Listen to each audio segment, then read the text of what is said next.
Hello, you are at the Meeks Bay Restoration Project public workshop #1, and where we're going to get started here promptly at 5:30. So if you're online right now, just hold tight, get a glass of water or whatever you need to drink this evening, and we'll get started here in just a few minutes. So thank you for joining.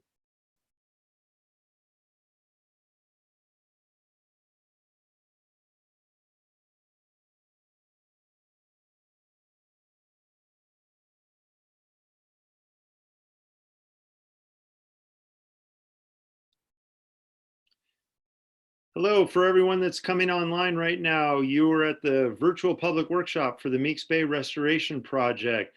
I appreciate you all coming on a couple minutes early. We are going to start promptly at 5:30. So please sit tight for another 2 minutes and we'll get going shortly. Thank you.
Hello to everyone who's just joined the Zoom call. You are at the virtual public workshop for the Meeks Bay Restoration Project.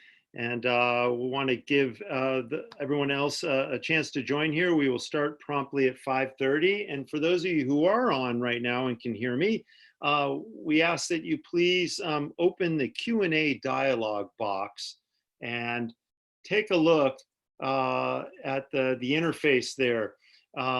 Specifically, we have a question that has been posted in the Q&A, and we ask that you take a look at that and click on the link or copy into your web browser the link there and use the code 888913 to answer the question, what 1 to 3 words come to mind when you think of Meeks Bay? We will collect that information during about the first hour and 20 minutes of tonight's presentation, and then share the results at the end of the meeting.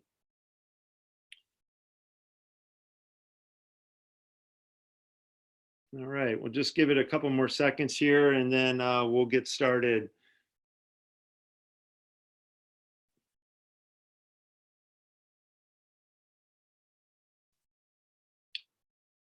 Okay, well, according to my clock here, it is 5:30, and we want to respect everyone's after work, evening time, and get started here. I'll start officially by welcoming you to the first virtual public workshop for the Meeks Bay Restoration Project. We're excited to be able to present quite a bit of information to ground everyone on this project and to answer as many questions as we can about the start of this process. My name is Austin McNerney, and I'm a facilitator from the Consensus Building Institute and have been helping this project in its early stages and will continue on as a facilitator throughout this process. I'm joined by a number of folks from the project development team to give this presentation, and I'm going to take a second here to ask each person to introduce themselves. So starting with the U.S. Forest Service. Hi everyone, my name is Ashley Cyber. I'm a landscape architect, recreation planner in the Public Services Department at the Lake Tahoe Basin Management Unit. That's the Forest Service unit at Lake Tahoe. And I've been involved in this project now for quite a few years. We have some Forest Service folks that have been involved in some other iterations of this project, but most recently I've been involved in this project for about the past 3 years. I also just wanted to be open and honest with folks. My husband is running a little bit late, and I have 2 small kids at home. They're 2 and 4, so hopefully my husband will get home, but we'll just see how that goes. So if you hear any background noise or any little heads pop up into the screen, that's why. And I appreciate everyone's grace with that. Thank you. Thanks, Ashley. Yeah, everyone's working from home right now. We all have challenges, so we'll help you through that. All right, moving on. Tahoe Regional Planning Agency. Hi, everyone. Can you see me? Is my video on? Yes, it is, Rebecca. See you. Okay, I don't see me. Well, hi, everyone. I'm Rebecca Cremeen. I'm a planner with the Tahoe Regional Planning Agency. And we're partnering closely with the Forest Service on this project. And I've been involved since early this year, starting with this alternatives development phase and following the scoping period on the project. Over to LaHontan. Okay, hi everyone. I'm Brian Judge. I'm an engineering geologist with the LaHontan Regional Water Quality Control Board with the state of California. Wearing a couple of hats here. One is we're the CEQA lead, the California Environmental Quality Act lead, to analyze the possible impacts and mitigations for this project, and also will probably be a permitting agency for several aspects of the project as it goes forward. Thanks for being here. All right, and hello everybody. My name's Adam Lewandowski. I'm a senior project manager and an environmental planner with Ascent Environmental.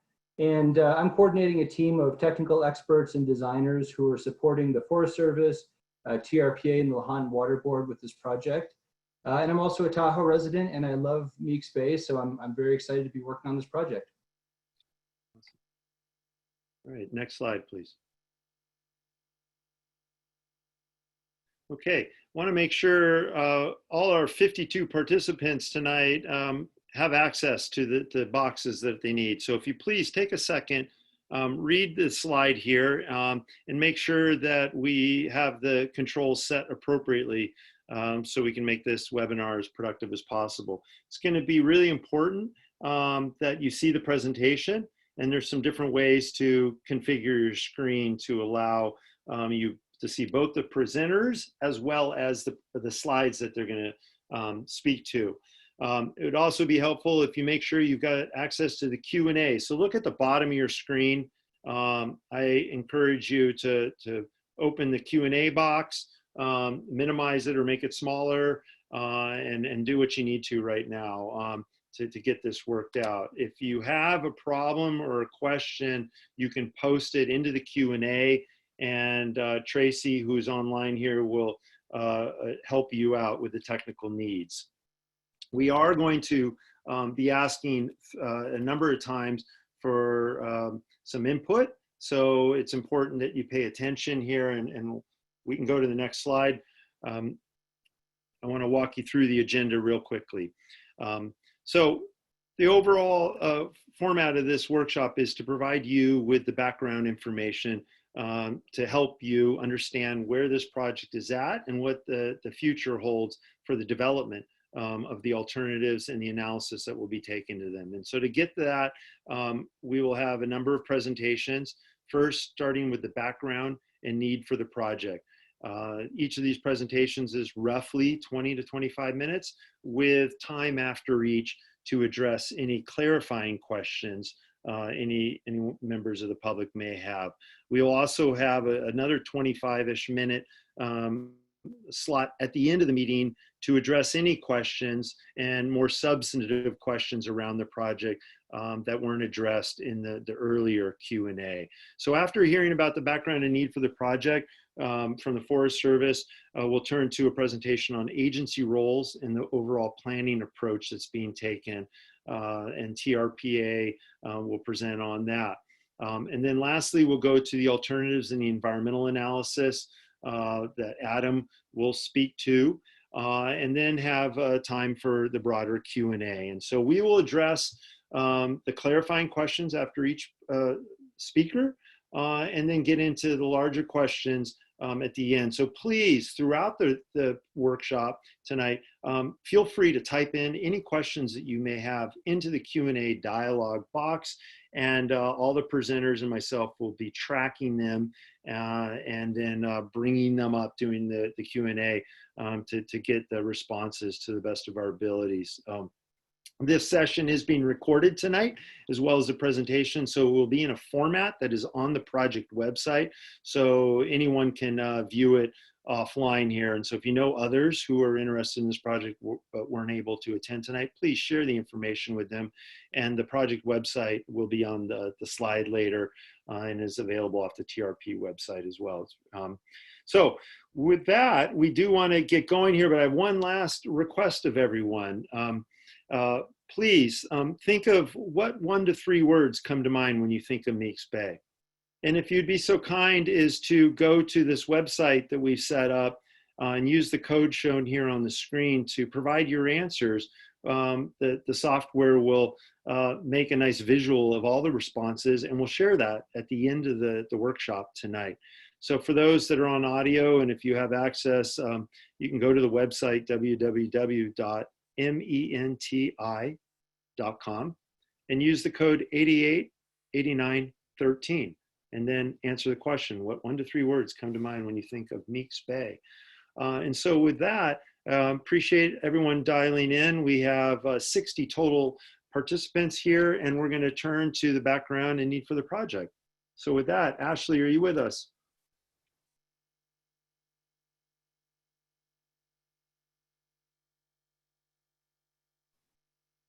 Okay. Seem to be having a little delay with Ashley, probably chasing her kids, and she has just given me a notice here that she needs Hi there. Very good. Thank you, Ashley. I was just trying to buy some time and stall, so you're right on. So thank you for that, Austin.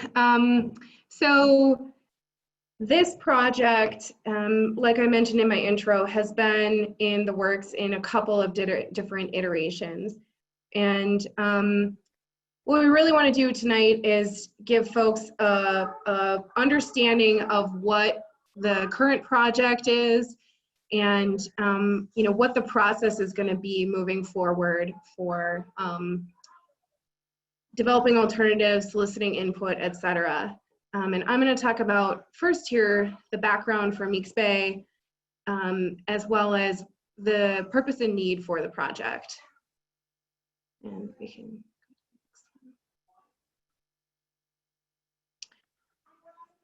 Okay, so I think most folks are pretty aware of where Meeks Bay is, but I wanted to just give folks an overview of the lake. So we're talking about the west shore of Lake Tahoe in Meeks Bay, which currently has the Forest Service Meeks Bay Campground and Meeks Bay Resort in it. So this is our first poll. This one will give you a couple of minutes here. You should see a pop-up screen on your screen here, and there's 2 questions. I'm gonna read through the questions. You can answer at any time. You don't have to wait for me to read through them. And then we'll give everyone just a minute here to answer them. So the first question is, how many years have you been visiting Meeks Bay? And the options are from 1 to 3 years, from 4 to 10 years, from 10 to 20 years, more than 20 years, or it's also okay to say, hey, I have not actually visited Meeks Bay before. And then the second question is, what is your favorite activity at Meeks Bay? Is it swimming, paddling, motorized boating and anchoring activities, relaxing on the beach, camping, or other? And we do recognize that a lot of times folks do more than one activity at Meeks Bay, but just pick your favorite there. So give you a couple of minutes here to answer that question.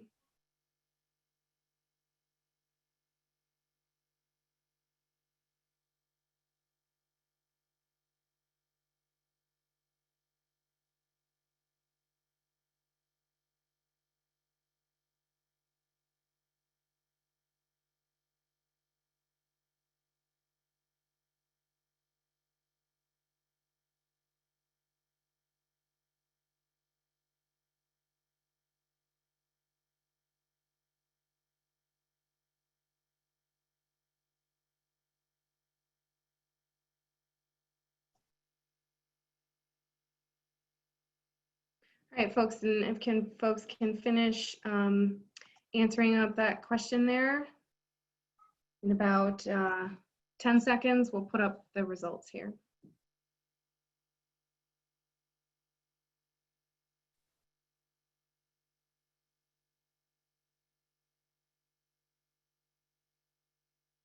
All right, so here's the results from our very informal unscientific poll that we have here.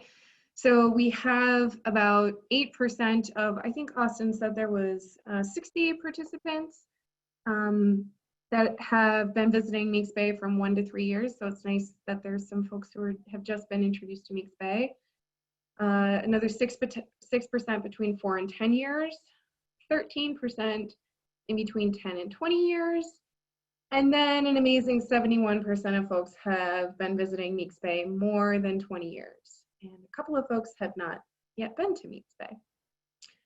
So, you know, I think for anyone who has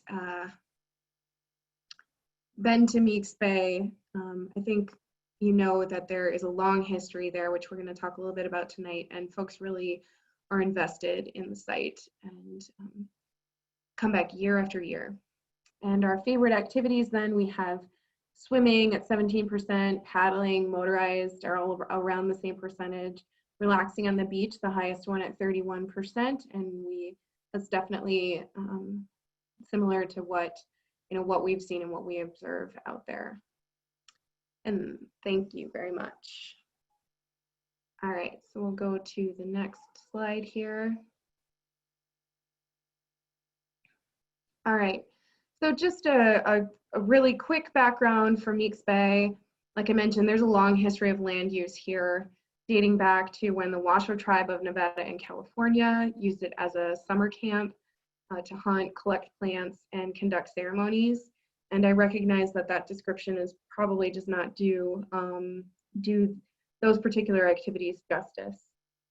But the area around Meeks Bay was clear cut then during the Comstock load to provide timber for Virginia City, which really affected the scenery as well as the general landscape itself. Meeks Bay Resort was eventually established in the 1920s as a recreation destination. In the 1960s, the marina was constructed. In that location, there was a lagoon, and we'll go into a little more detail in all of these here in a second. And as a result of that, there's been significant ecological changes that have happened on the site. We could go to the next slide, that'd be great. Thank you. And this is an oblique aerial looking from the east to the west, and Meeks Bay is essentially on the bottom of that red area there. And the Meeks Creek runs through Meeks Bay and into Lake Tahoe. What you're seeing here outlined in red is the drainage or the watershed for Meeks Creek, and that goes all the way back into Desolation Wilderness. The particular project area that we are looking at for this project is essentially around Meeks Bay Resort and Meeks Bay Campground to the west of Highway 80, excuse me, to the east of Highway 89. Then to the west of Highway 89, we have included a small area around Meeks Creek because essentially we've proposed some restoration activities, and in order to maintain hydrologic connectivity as well as aquatic organism passage, etc., to really make the restoration project work, you have to make sure the upstream and downstream are at the right slopes. And so there would be a little bit of work upstream of the bridge as well. And the original proposed action that went out to the public was only the Forest Service sites on either side of the bridge and did not include the Caltrans bridge over Meeks Creek. We'll get into this a little bit more later, but that since has been added to the project. Caltrans has said that they do now intend to replace that bridge within a short time frame, and therefore we are adding the bridge replacement as a project component in this project. Here's some photographs of before the area was clear cut and it was largely forested. And you can see there in basically right the middle of the photograph, those lighter colored trees are the aspens that were surrounding the outlet of Meeks Creek in that lagoon ecosystem. And this is a mid 1880s photograph, so really before any of the significant construction, although you can see very faintly behind some of those first trees in the front there, some cabins that were already on essentially the beach. This is a 1916 photo of Meeks Lagoon, and this was after the area had been clear cut. And you can see how the barrier beach system is formed. And for anyone who has been to Taylor Creek and Tallac Creek, the area in between Taylor Creek and Tallac Creek is another example of a barrier beach ecosystem, where essentially the amount of water that is within the lagoon or the swales behind the beach is dependent upon the lake level. That's actually a lake level influenced system, as well as groundwater influence. So in this particular picture here, the water level in the lake is pretty high. And so you can see that backup of the lagoon ecosystem forming in that area there. And so then by the 1920s, this area started to be developed as a recreation destination. And this is a really cool map of the Meeks Bay Resort. And for folks' reference that have not been to Meeks Bay, essentially Meeks Creek bisects Meeks Bay, and to the north of the creek currently is the Meeks Bay Resort, and then south of the creek is the Meeks Bay Campground. The Meeks Bay Resort has historically been north of the creek. This is a map from the 1920s, and you can see all of the different activities that were going on at this place that looks like it was would have been really fun to visit. Dance hall, clubhouse, they had car camping, they had lots and lots of little cabins, and as well as a regular campground. There was a stables. So a lot of development by this point. You know, it's pretty much the same story all around Lake Tahoe, that these recreation resources were not really developed with a, you know, the environmental considerations, as well as even from a recreation standpoint, these facilities are pretty piecemeal and not necessarily well planned out for the recreation resource itself, as well as then the impact on the environment. And so, you know, these activities and this construction had a pretty significant impact on the ecological habitat and landscape stewardship that was occurring at these locations. And this is a 1940s photo of Meeks Bay Resort. And back then, like now, they enjoyed going swimming.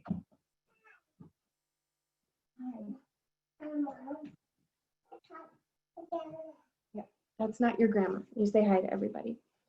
So the Meeks Lagoon ecosystem supported a variety of plant species, and including some of the ones that are endemic only to Lake Tahoe. We have the Tahoe yellow crest species, which grows only here at Lake Tahoe in these barrier beach ecosystems. And the locations of those individual plants every year varies depending upon the lake level. And they grow essentially in between a pretty small range. It's about a 6-foot elevation range that those plants will grow in, and they especially thrive in these barrier beach ecosystems. There's also some other species that are unique to Lake Tahoe here, as well as there used to be plants growing here that were important species to the Washoe tribe. And this is a 1960s photo, again, of Meeks Lagoon. This was prior to the installation of the marina. So the most significant change was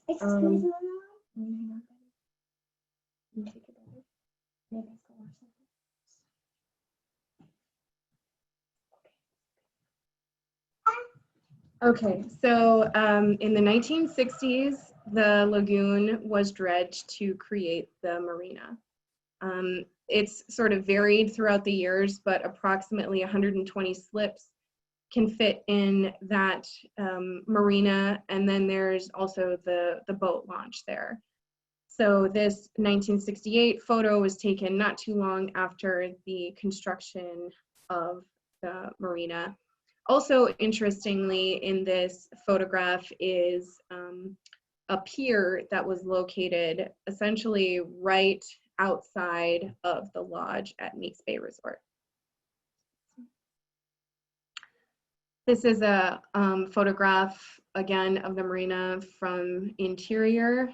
And to maintain this marina, as with any marina, but especially these marinas that are located in a fluvial system, so within a river where the actual creek itself is bringing sediment from upstream as well as sediment coming in from the lake, requires regular dredging of both the mouth of the marina as well as the interior.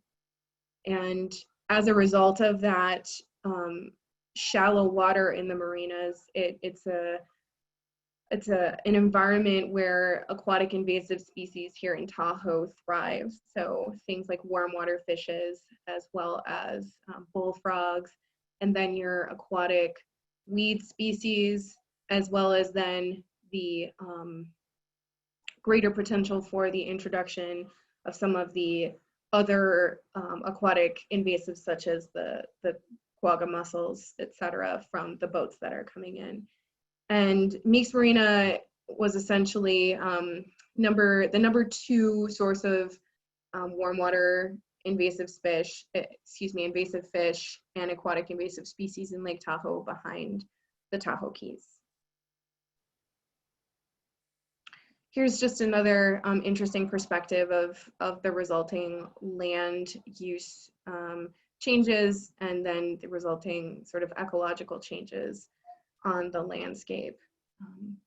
And the dredging of the marina resulted in a deepened, widened, and fixed configuration of the creek, which really affects the hydrologic processes within the creek itself, so upstream of the marina.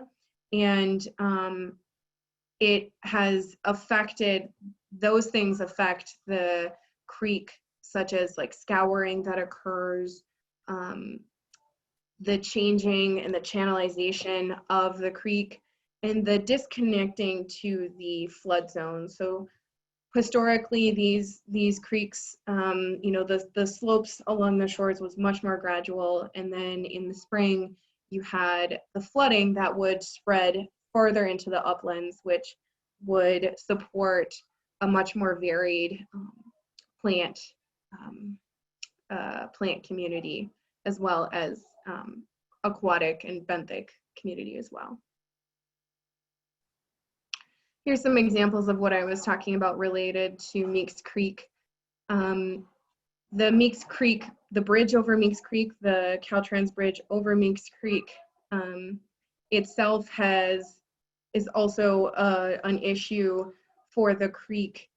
It has resulted in a huge scour where the water comes out, through the viaduct under the bridge, as well as then the bridge does not allow for passage, fish passage. So that is a barrier to the fish species.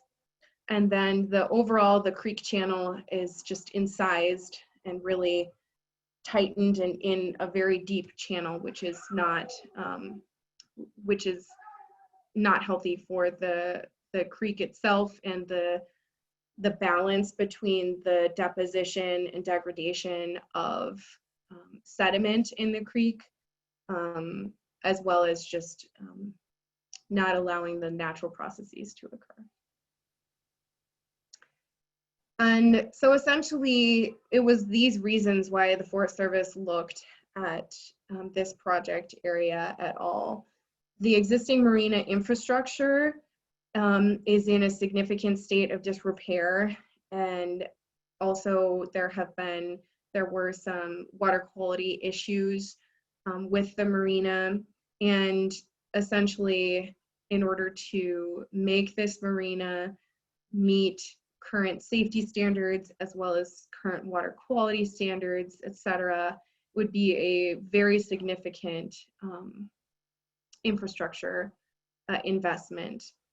And then, like I mentioned, there are these ongoing issues with aquatic invasive species, and then the concerns over the habitat, etc., that I mentioned before.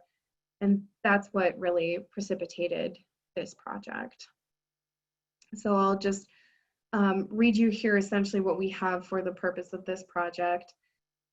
It's to move Meeks Creek stream channel and the wetland lagoon below Highway 89 to a more natural condition where geomorphic and hydrologic processes support a functioning ecosystem while continuing to support sustainable recreation opportunities.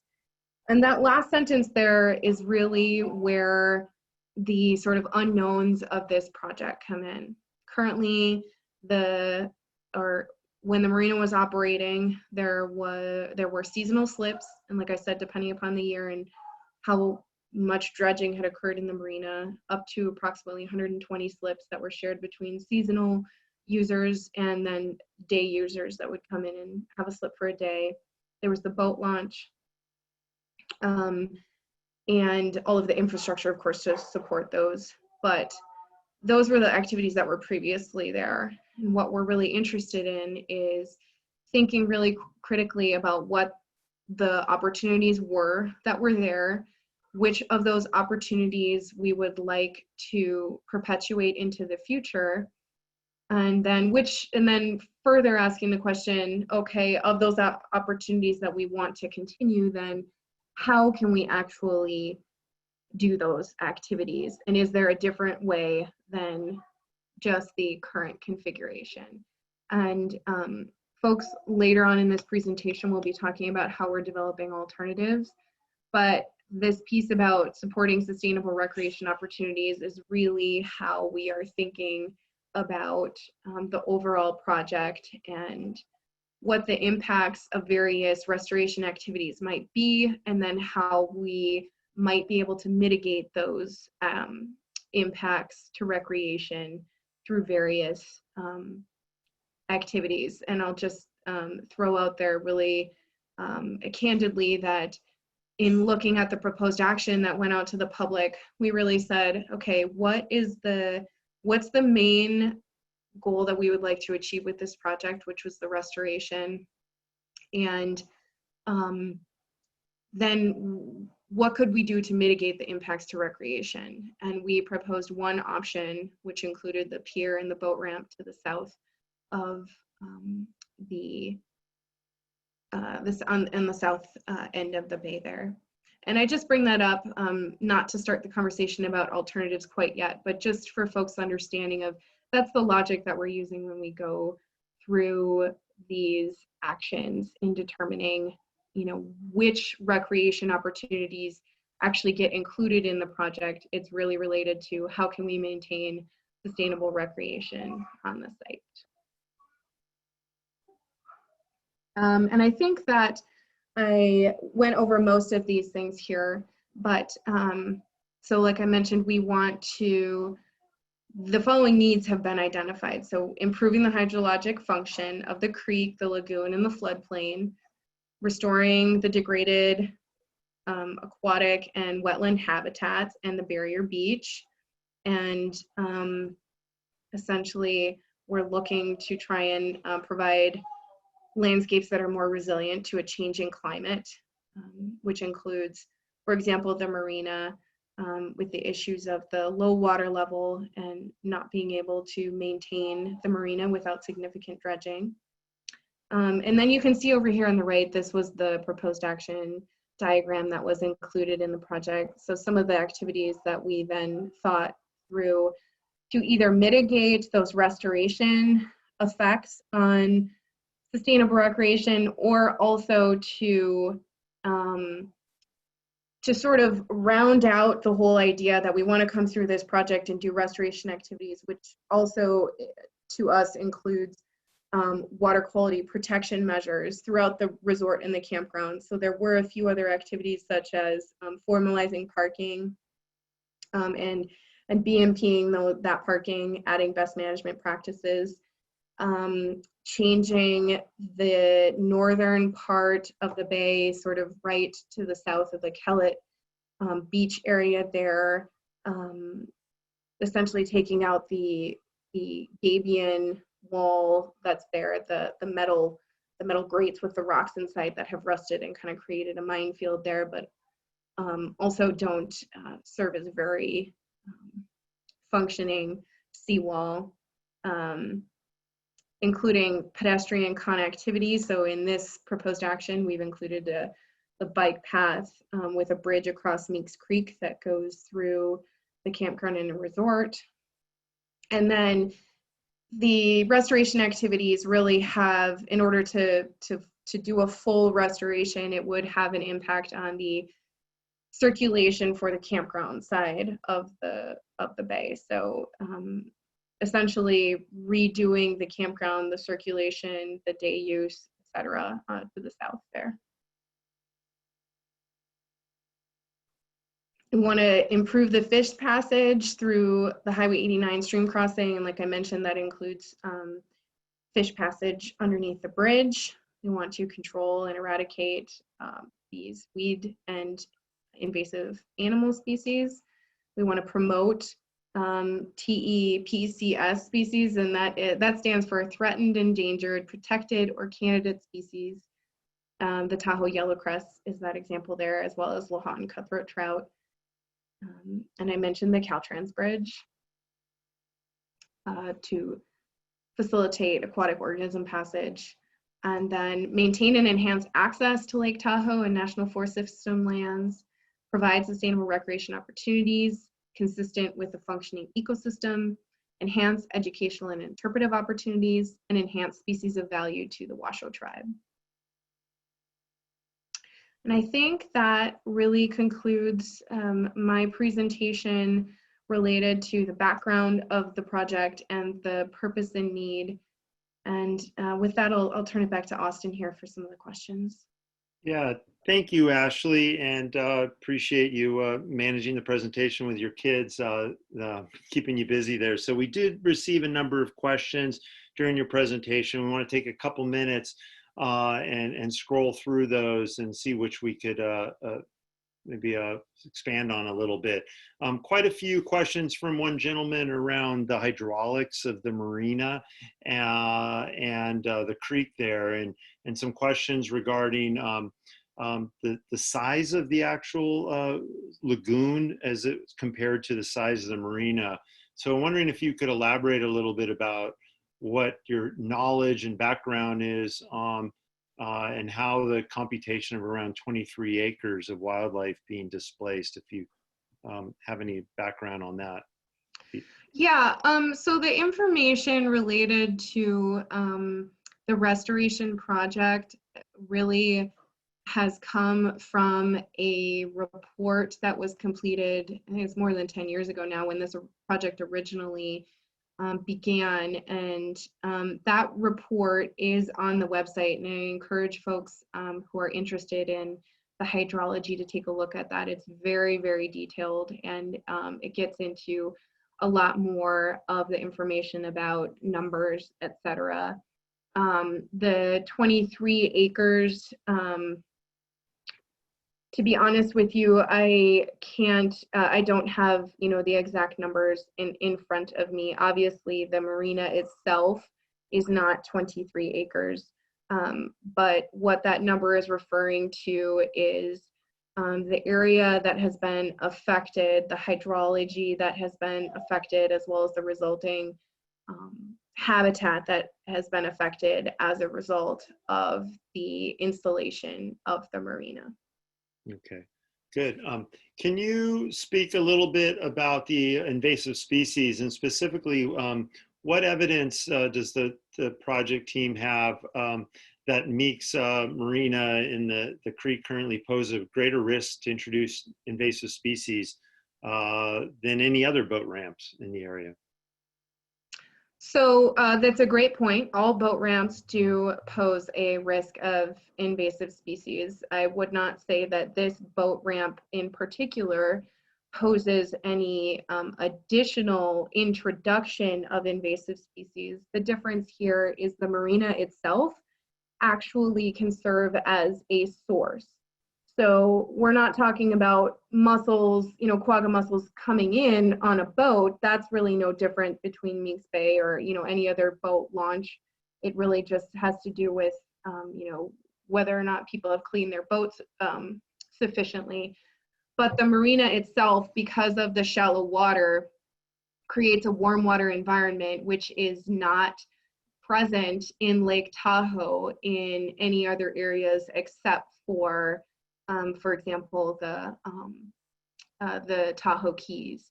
And when you get this warm, sort of stagnant water, that's where you get the proliferation of, for example, the weeds, as well as then the warm water fish can actually survive there, and they can't really actually thrive or survive in the main part of the lake because it's too cold. So that warmer environment of the marina, the shallow water, actually provides then a source that can be spread from boats to elsewhere on the lake, or also, fish swim around, etc. So it can be a source itself.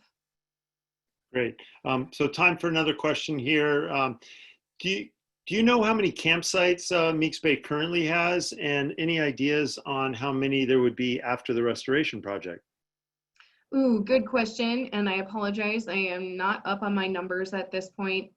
Meeks Bay Campground itself, has on the order of, there might be 50 there, but I think that's even a little bit high. But what was originally proposed in the proposed action is that we would maintain the number of campsites there to within 20%, either up or down. So we would look at the number of campsites that are there currently, and we would, at least under the proposed action, and there can be discussions about, what we would do under different alternatives, but under the proposed action, we would not go less than 20% fewer than currently. But that does not mean that they would necessarily be the same exact campground configuration, because the campsites that are there are pretty close together. They don't really meet sort of modern design standards for campgrounds, as well as what we have seen to be the typical vehicle size, even for folks who are tent camping, etc. The spurs are just too small. So if we were looking to try to maintain the numbers very close to what they are, we would have to be looking at some of these alternative camping offerings, such as yurts, where you can get a higher density in a smaller area. Right. Okay, well, in the essence of time here, we're going to move on to the next presentation. And there's been quite a bit of questions and sort of comments and statements posed into the Q&A, and we'll return to a number of those at the end of the sessions when we have some more time. But with that, I'd like to turn it over to Rebecca from the Tahoe Regional Planning Agency.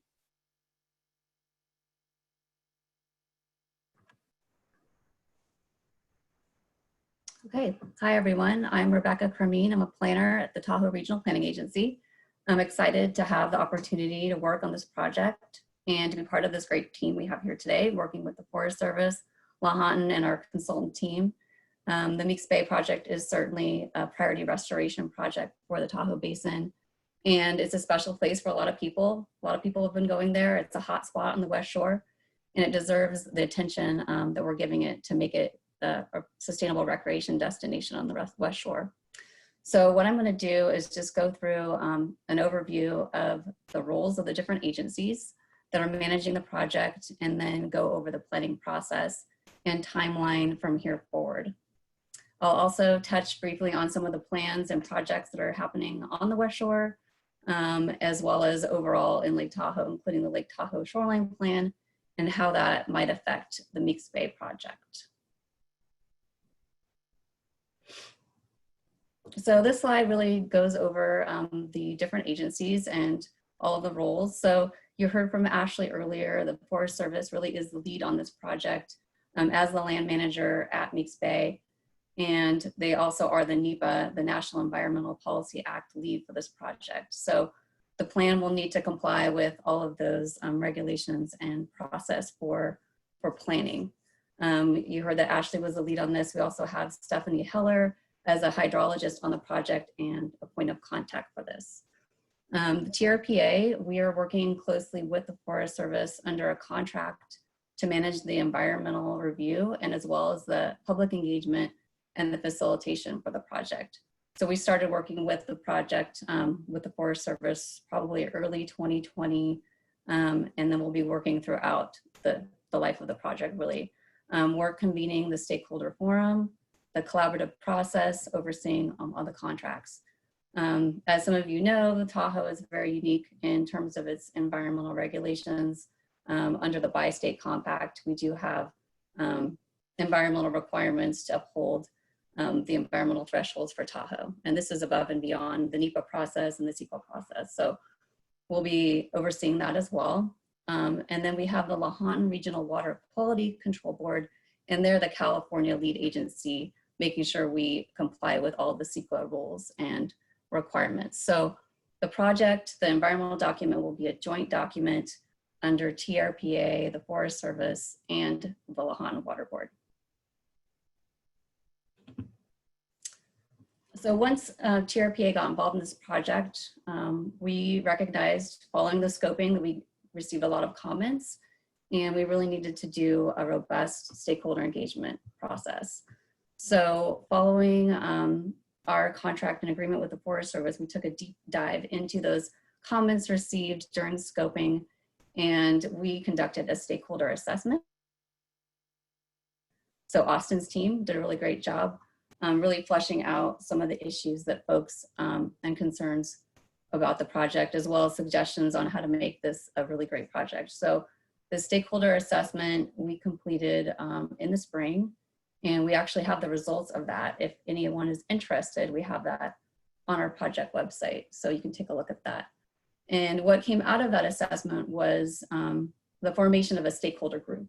So we're moving forward with a representative group of the community and some of the nearby property owners associations, as well as organizations concerned about Meeks Bay. And so this group really is working closely with the planning team to surface the issues and concerns, engage in a dialogue with the planners on the project, and then really contribute to formation of the project alternatives, which is the stage we're in right now. And so right now, you know, in addition to the stakeholder forum, we have these public workshops, and this is the first of many public workshops that we'll have. And this really is helping to feed into the alternatives that we'll ultimately evaluate in the environmental analysis. So this slide really just gives an overview of the entire planning process.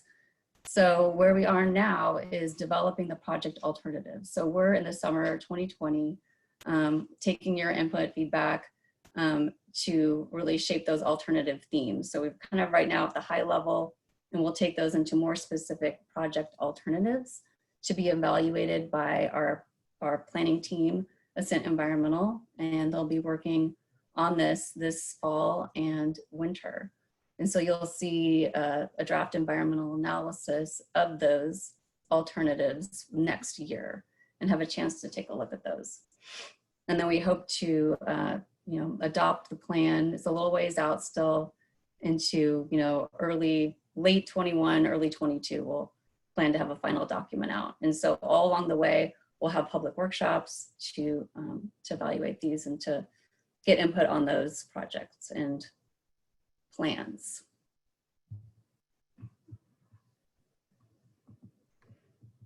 Okay. Oh, we got a public engagement poll. Okay, so right now we'll take a break, and we have a poll up on the screen here. And this is really just to get your feedback on, you know, how you want to be involved. What's the best way to reach out to folks for the project? And so our first question is, how did you hear about this project? And the choices are TRPA website, the Forest Service scoping notice, Meeks Bay website, newspaper, friend, acquaintance, direct contact from agency, or other. And the second question is, how would you like to receive information about this project? So this is a multiple choice, and you can check all that apply. So some folks might want to check the website, others might want to see something directly mailed to them or something on social media, newspaper, presentation to community groups. There's different ways we can reach out to folks. So we'll take a minute here.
All right, we have about 10 more seconds for the poll. So if you guys can all wrap that up.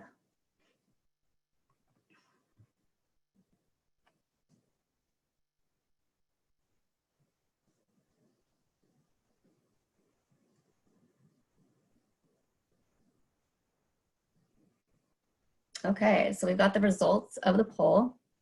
So the first question was, how did you hear about this project?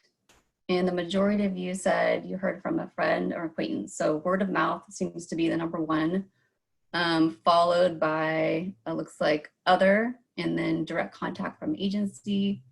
And interesting, let's see, the website 7%, scoping notice 4%, website 4%. So we'll do a better job with that website. Hopefully you guys will be able to get as much information as you can on that. Word of mouth is still the most popular. And then how would you like to receive information about this project? Website seems to be the top choice there at 65%. Posters or flyers at 15%. Newspaper 17%, social media 30%, presentation to community groups 26%, direct mail 37%, and other 28%. So it's good to hear that you're all interested in the website, and we'll continue to post information on that there. Okay, so now I'm gonna briefly go over some of the plans and programs that are going on in Lake Tahoe that relate to Meeks Bay on the West Shore and then lake-wide. So I'll briefly touch on the Lake Tahoe Shoreline Plan, the SR 89 Corridor Management Plan, and the Lake Tahoe West project. Next slide. So some of you may have been familiar with the Lake Tahoe Shoreline Plan. This was actually a project that went on for about 30 years with various iterations of the plan. It was adopted in 2018, and it really lifted a long-standing moratorium on new shore zone structures. It set caps and it updated regulations for piers, moorings, and boat ramps. It also creates an environmental improvement program for marinas. It includes design standards to ensure the impacts to the environment are mitigated, and it provides for low lake level adaptation. We also included a pretty robust boater education and enforcement program, and that's going on today. So this Lake Tahoe shoreline plan, all of the new policies, the permitting, the design standards will all apply to Meeks Bay. So anything that's proposed in the Meeks Bay project will have to be evaluated in relationship to these standards. Next slide. And so the Lake Tahoe West project is a restoration, kind of a landscape level restoration and forestry project along the west shore of Lake Tahoe. And that's led by the Forest Service, the Tahoe Conservancy, and TRPA. And they're still in the planning stages for the project. The scoping was completed early this year, and then currently drafting the environmental analysis of the project. And so for each of these, I've included a link at the bottom that we can share with you all later if you don't catch it this time, if you'd like to find out more about the project and get on their list for this project. And the State Route 89 Recreation Corridor Management Plan is actually a really exciting transportation management project, looking at the entire west shore of Lake Tahoe and looking at how to connect all of these hot recreation spots, hot spots along the way, very popular destinations, dealing with some of the traffic and congestion issues along the way by improving parking, shuttle systems, some of the real-time transportation information, travel information, and just really linking all of these sites together. And the idea is to take this whole corridor all the way from the South Shore to Meeks Bay and beyond, and really look at an integrated system of transportation and recreation management. So Meeks Bay certainly is part of this larger corridor of improvements, and it's going to link into any of the improvements and transportation shuttles and things like that that will be going along this corridor. So I think we have the opportunity at a site-specific level here at Meeks Bay to really look at what we want here and how that connects with the larger system. So we have that opportunity to dive deep now at Meeks Bay on this. So that wraps up my presentation. I certainly know there's probably questions about each one of these related plans and projects, and we can get take a deeper dive into those if you want, kind of offline, if you need more information on those projects. And then I'll take any questions you might have on the planning process and the roles of the agencies. And then I also wanted to give a shout out to our new project website. So that's the meeksbayproject.org. And that's where you'll find all of the information for this project. And then moving forward, any of the meeting materials will be posted there. So I'll leave it at that and pass it back to Austin. Yeah, thanks, Rebecca. Let's look through a few questions here that are relevant to what you presented on. The first being a question about the stakeholder forum and how property owners in the area are represented on that forum. If you could elaborate a little bit on that. Yeah, we took a look at a lot of the scoping comments, and we wanted to have at least one representative of property owners in general, but we understand there's more than one property owners association.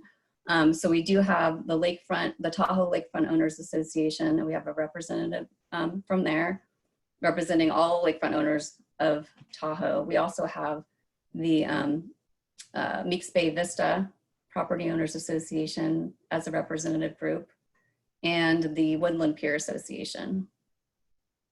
Yeah. So again, for folks who are interested more on the process and the forum outcomes, you're welcome to look at the Meeks Bay Project website where the information on all the meetings is being housed.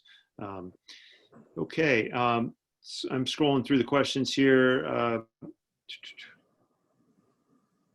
There's quite a few questions about related to sort of the impacts to boaters who had lost marina slips there and who are interested in having more access on the lake, and some curiosity around, how the project will accommodate the lost mooring opportunities, and can buoys be considered as part of the project? Yeah, so part of the shoreline plan, we definitely have a system of allocating new moorings around the lake, and we include different pools for different types of moorings. So, for example, at Meeks Bay, it's public land, so the Forest Service could apply for some public buoys, for example. However, we couldn't allow a whole new buoy field. So this is still kind of under discussion as to how this would work. In terms of slips, we couldn't have any slips outside of a marina. So we would have to look at the overall pool of slips and moorings around the lake and then come up with a system to address this, because we haven't really talked about how to replace moorings per se in this case. So I think this is TBD. We're working on it, and we'll definitely take a closer look at the moorings here. Yeah. So there's a question about how members of the public can comment on this process and the evolving alternatives. And specifically, at the end of tonight's program, will there be an opportunity to learn about how to comment and be engaged going on? Anything Yeah, we definitely will. And you probably can answer that question too, Austin, Sure. But we have at the meeksbayproject.org website, there is a contact email that you can send comments to. And so we'll be taking those, as well as any chats that you send to us tonight. Yeah, and there is a dedicated email address for this project, which is simply meeksbayproject@trpa.org. And you're welcome to send any materials or questions or information there. And that email address is being reviewed by the project development team. As well as there will be additional public workshops and many more forum meetings. So as you saw in that graphic, this process is really just getting going here. And this is the first public workshop, of which there will be 3, I believe, over the coming year and a half. Hey, Austin, this is Ashley. Could I just throw out one more sort of thing for folks to consider related to comments?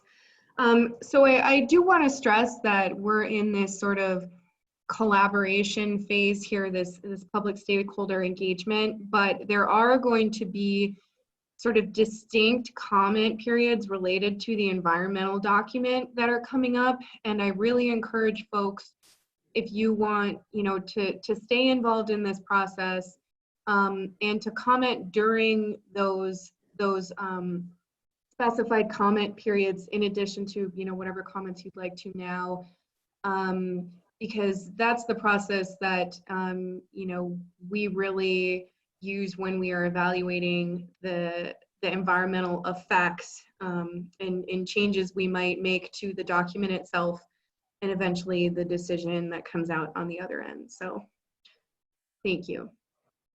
Yeah, excellent. Thank you for that. So one last question before we turn it over to the final presentation, and that's related to the State Route 89 Recreation Corridor Management Planning process. And how, can you speak a little bit on how those other projects that are in this area are all being taken into consideration in this process? Yeah, I'm probably not the best person to answer detailed questions about the 89 project, but in the larger framework, right now it's a draft plan and it's available to review. And they have very specific areas where they've said, okay, we're going to do improvements here or there. But then the site-specific environmental and planning hasn't happened yet for most of those sites. So whereas Meeks Bay, we're kind of a separate site or project that will link into the greater corridor. So I would encourage you to take a look at the plan. It has some very specific recommendations on, shuttles and parking in certain areas that are going to be improved. The bike path alignments and things like that are in the plan. So if you want to take a look at that, we do have that on the TRPA website, and then we can provide that link again to take a look more closely at where specifically on the corridor improvements are planned for. And then you're welcome to comment on that project too. Okay, and final short question, some clarification around the funding for this overall project. Where is that coming from? And is there money available beyond just the planning to actually implement this project? I don't know if Ashley has any insight into that or could help out with that one. Sure, I can. At this current moment in time, the project only has funding for this planning phase. I will say though that there are a lot of there's a lot of moving parts right now with proposals for restoration and recreation projects with some of the acts that were just passed in Congress, et cetera. So we don't have any funding identified at this point, but we are anticipating that funding for a project of this scale will be coming available here. The time frame I couldn't exactly tell you on that, but we have pretty good confidence that within 5 years we could have a funding for a project for this area. Okay, thanks, Ashley. All right, well, why don't we move on to the next and final of the presenters, and then we'll get into more Q&A. So I'll turn it over to Adam. All right, thank you. And I'd like to talk in a little bit more detail about the environmental review process for this project. And I'd also like to share our current thinking about possible alternatives that could be developed to achieve the goals of the project. Next slide, please. So as Rebecca mentioned, this project is going to be evaluated through an environmental review process. The purpose of that environmental review is really to inform the public and the decision makers. It will include an objective analysis of the project and the alternatives to determine what the effects of that project are. It will also allow for public input into the decision-making process. And as Ashley mentioned a moment ago, there'll be formal opportunities for public comments on the environmental document, and those will all be considered and responded to in writing. And these comment opportunities will be in addition to the ongoing collaborative planning, the 3 workshops and the ongoing stakeholder forum meetings that are going on right now. So there'll be an additional, as Ashley mentioned, formal comment and public engagement process in addition to all of the opportunities that are coming forward over the next few months. There are 3 different sets of requirements that are going to guide this environmental review. And those are the National Environmental Policy Act, and that applies for any project where the federal government is taking an action, like the Forest Service in this case. We also have the Tahoe Regional Planning Agency environmental review requirements, which apply to any project in the Tahoe Basin. And then we have the California Environmental Quality Act, or CEQA requirements, which apply whenever a state agency is taking an action or approving a project. So we'll be preparing one joint environmental document. So that'll be one set of environmental analysis that meets all these requirements for the federal, regional, and state environmental review. This document is going to be an environmental impact report, or an EIR for CEQA, and an environmental impact statement, or EIS, for NEPA and TRPA. So you may hear us refer to an EIR, EIS, EIS, and that's a combined environmental document. That environmental review will evaluate the effects of the Meeks Bay Restoration Project on a wide variety of resource areas. So we'll look at things like air and water quality, wildlife, noise, transportation and traffic, scenic quality, effects on the recreation and the quality of recreation at the site, as well as things like public safety. So if this analysis finds that the project would have a significant impact on the environment, it's also required to develop mitigation measures or ways to reduce that impact. So the environmental review will disclose the impacts of the project, but it will also hopefully result in a better project by identifying significant impacts and also identifying changes or additional actions that can be taken to reduce those unintended environmental impacts. So the environmental analysis will not just evaluate the project as it's proposed, but it will also look at several different alternatives to the project. And each of these alternatives is going to be evaluated at an equal level of detail so that everyone can really fully understand the trade-offs between the different approaches and the different options to achieve this project. So the purpose of these alternatives is really to determine if the goals of the project can be met with a different approach that results in less impacts. And it really allows for consideration of those trade-offs between the alternatives or the different approaches. Oftentimes there's not just one approach that clearly rises to the top, and we have to carefully consider those trade-offs in the alternatives. There are a few requirements that guide what we can consider in these alternatives. And so any alternative that we consider must achieve those project objectives, the purpose and need that Ashley mentioned earlier. So we can't consider alternatives that don't meet the purpose of the project. The alternatives also need to be developed to avoid or reduce possible significant environmental impacts of the project. So we need to look at alternatives that can be better than the proposed project and reduce some of those impacts. And then of course, the alternatives have to be feasible. They have to be things that we can really accomplish and can actually happen. And that includes looking at things like whether the alternative's technically feasible, whether we have the technology to actually do it, whether they're economically feasible or whether they'd be cost prohibitive, and whether they're allowed by existing laws and regulations. Next slide. So this slide lists the major steps in the environmental review process for the Meeks Bay restoration.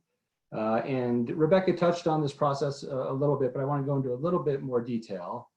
So the environmental review really started with the scoping process that was completed back in 2018. And I'm sure many of you on the call today participated in that. And really the purpose of the scoping is to identify all the issues and alternatives that should be considered in the environmental review. So all of those comments that were submitted during the scoping period are being considered in the environmental review, as well as any input we hear tonight and over the next several months. Because we had so many comments during the scoping period, and because many of them had really differing viewpoints, we've dedicated this summer and next fall to this collaborative planning process to help work through some of those issues that were raised in the scoping. So this collaborative planning process, as Rebecca mentioned, involves a series of stakeholder meetings and public workshops to help refine the proposed action and develop these alternatives. So we'll focus on that step, refining the project proposal and developing the alternatives through the end of this year. Then during the first half of 2021, we'll prepare the draft EIS, EIR, that joint environmental document, to analyze the effects of the proposed project and the alternatives. Then next summer, there'll be that formal public review period for the environmental document. This is that formal comment period that Ashley mentioned. And it really provides an opportunity for all of you to read through that analysis, to dig into the detailed technical studies, and to provide your comments and feedback. Then in the fall of 2021, we'll prepare the final environmental document.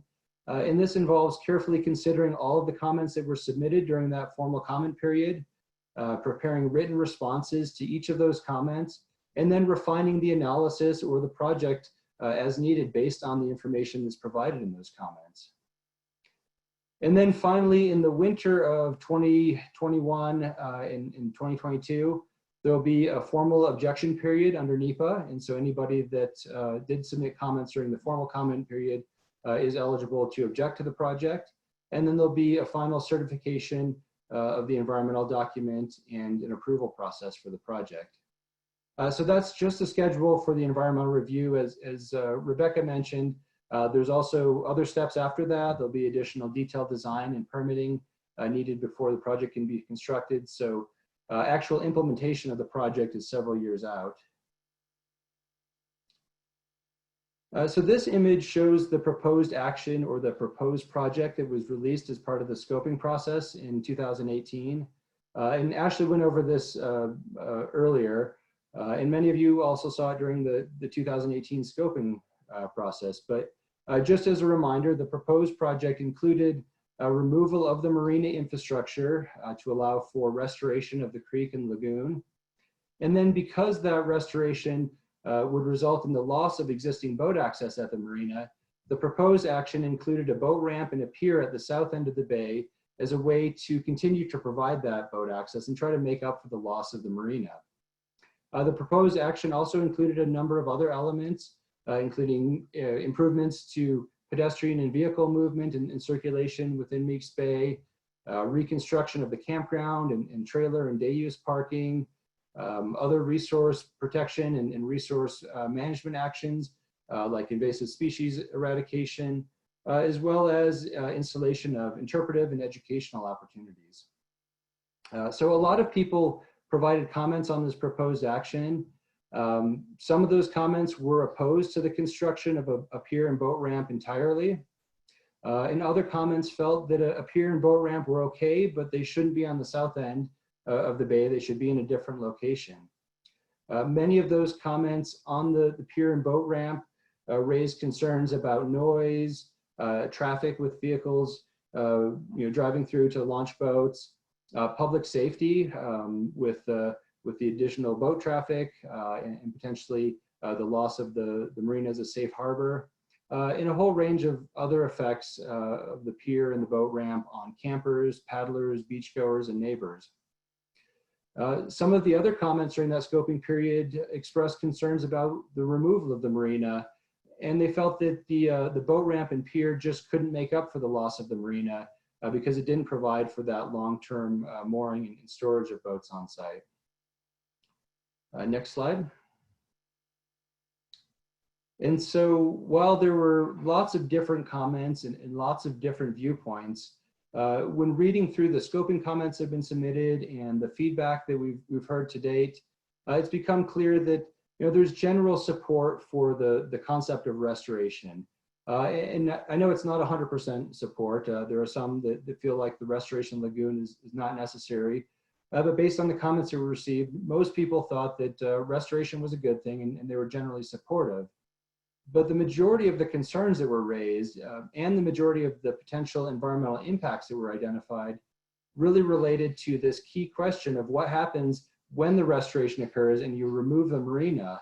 And really, they focused on this question of should motorized boat launching or mooring continue to be provided at Meeks Bay? And if yes, how and where? So we've developed a preliminary set of alternative themes that include a range of different approaches to address these questions. But before we go any further, I'd like to get a sense of all of your opinion on this topic and get a feel for the priorities of those of you who have attended. So if we go to the next slide, we have another poll. Please take a minute to fill this out. This is really focused on how important the boat access component of Meeks Bay is to you. So how important is it to provide a boat ramp or another form of access for motorized boats and sailboats at Meeks Bay? So you can choose very important, somewhat important, neutral if you could really go either way, somewhat unimportant if it's not that important to you, but you're a little bit ambivalent on it, or it's not important at all if you really feel that providing boat access at this location isn't important. So again, this isn't a scientific survey by any means, but since this is really the big question, and we've gotten a lot of comments on this issue of what do we do about motorized boat access, we just wanted to kind of get the pulse of those of you who've attended tonight. So we'll take just another 30 seconds or so and look through that. Pick one option or the other, and then we'll share those results here in just a few seconds.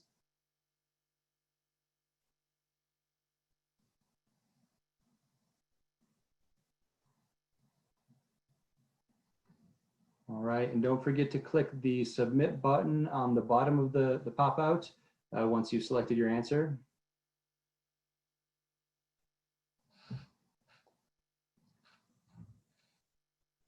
All right, we're going to give it just another 10 seconds or so. So I know this is a big question, but please select your response and hit submit, and then we'll wrap it up right in just a couple seconds.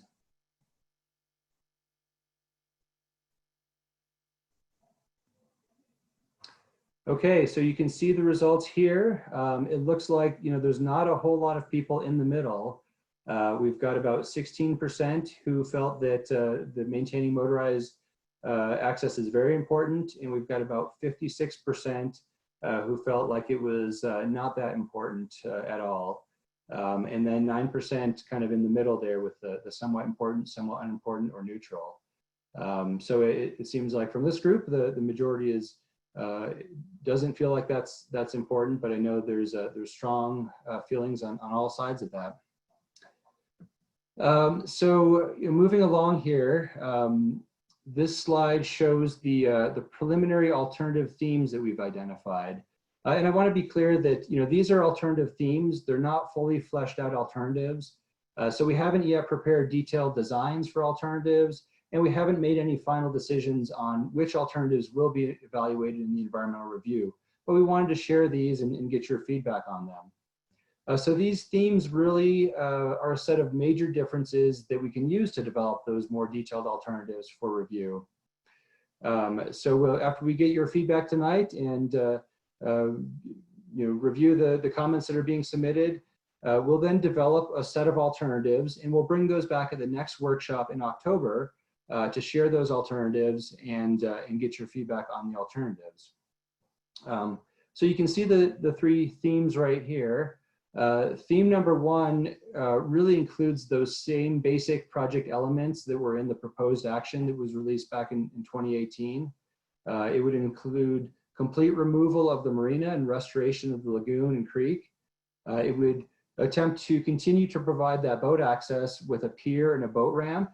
And it would consider potentially different designs or locations for the pier, boat ramp, and other features. So again, those same elements that were in the proposed action, but they're not necessarily in the same locations. There was also a lot of interest in some of the comments about maintaining boat access at the existing marina. A lot of people felt like the marina should be retained, or boat access should continue to be provided there. So alternative 2 would maintain that boat access in the general location of the existing marina. Although the access in the marina would really need to be substantially modified from what used to be there. So we would also need to reduce or redesign the marina as well as the restoration to accommodate both the restoration and the marina in this location. And then there was also a lot of interest in an alternative that focused on non-motorized access, and one that doesn't include a boat ramp or any kind of motorized access infrastructure. So we developed alternative theme 3 to focus on non-motorized access.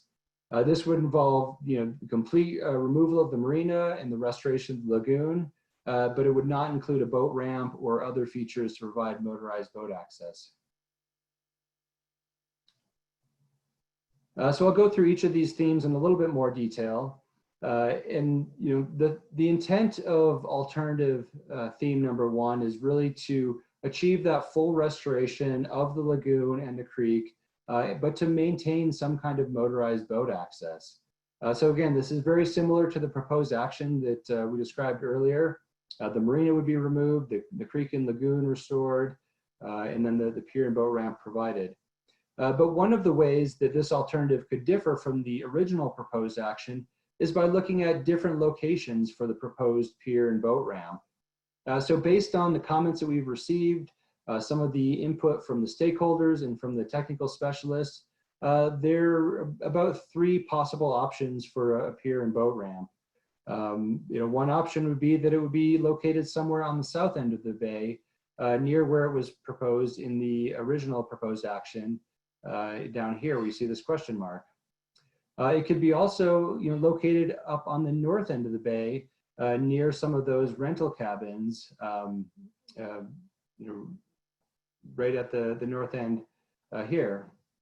And then the third option is that it could be located somewhere in the middle, most likely on the resort side, kind of in the general vicinity of where that historic pier used to be, where you see the question mark right here. Of course, there are trade-offs with all of these locations. Any pier and boat ramp would need to have an access road. It would need to have nearby places to park trailers. and it could introduce vehicle traffic that could conflict with those other activities in those areas. So certainly trade-offs with any of these locations. But if we go to the next slide, we've got a quick poll, and we'd just like to get your feeling on which of these locations would you prefer. I recognize that some people may be opposed to any pier and boat ramp, and that's certainly a valid position.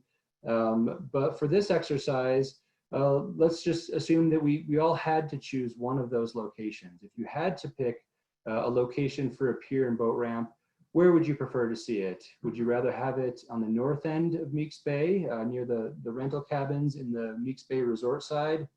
Would you like to see it on the south end, near where it was proposed in the original proposed action? Or would you like to see it somewhere in the middle?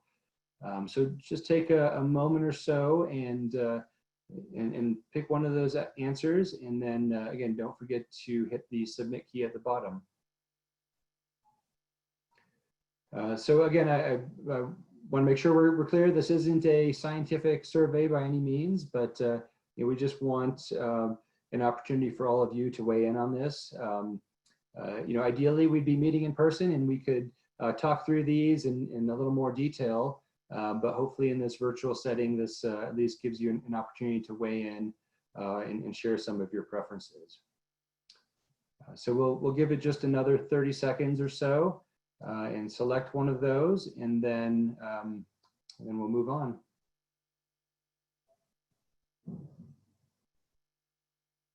And again, even if you don't want to see a pier and boat ramp, if you had to see one in Meeks Bay, what would be your preference? Again, north end, the south end, or somewhere in the middle? All right, we'll give it 10 more seconds. So pick one of those options and then click submit, please.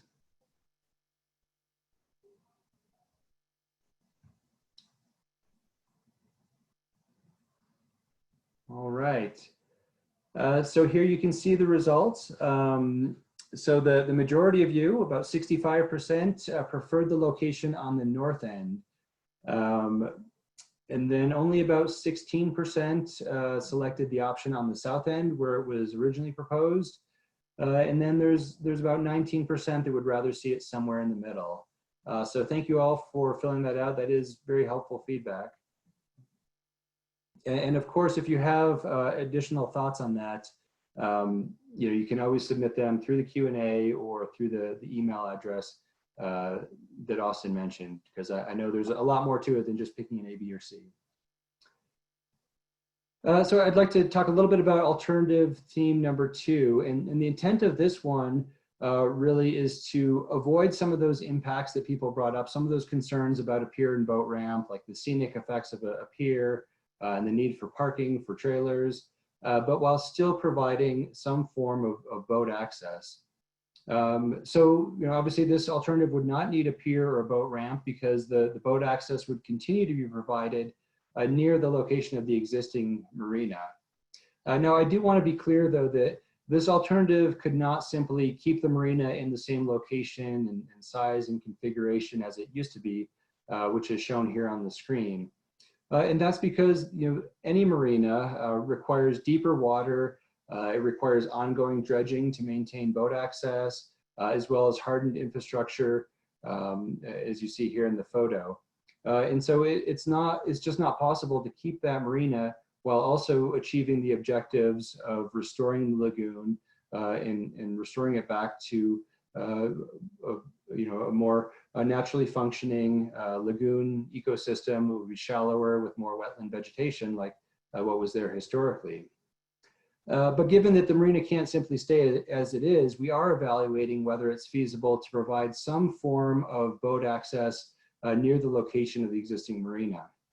So on one hand, this could be something as simple as a boat ramp near the location of the existing boat ramp right here within the marina.